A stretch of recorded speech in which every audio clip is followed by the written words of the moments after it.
இதுவரைக்கும் மூளைக்கட்டிகள் எதனால ஏற்படுதுன்னு கண்டுபிடிக்க முடியல. பிகாஸ் அதோட ஈட்டியாலஜின்னு அதான் என்ன ரீசன்னு நம்ம இன்னும் தெரியல. But there are certain conditions. For example என்னன்னா, ஒரு சில ஆளுங்களுக்கு குடும்ப பாரம்பரியமா ஹெரிடிட்டரி மூலமா அவங்களுக்கு இந்த மாதிரி மூளைக்கட்டி வர்றதுக்கு வாய்ப்பு இருக்கு. அதுக்கு ஹெரிடிட்டரி இல்லாட்டி ஃபெமிலியல் கேன்சர்ஸ்னு சொல்லுவாங்க. அது இட் ரன்ஸ் இன் ஃபேமிலி. அது ஃபேமிலியில இன்னொரு ஜெனரேஷனுக்கு மாறி மாறி வர மாதிரி இருக்கும். ஆனால் அது ரொம்ப ரேரு.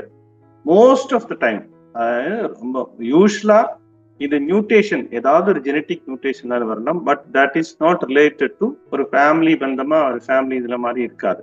அது இட் ஹேப்பன்ஸ் டீனோவோ. அது எப்படின்னா அது அதனால வருது. அது எதனாலே வருதுன்னு தெரியுது.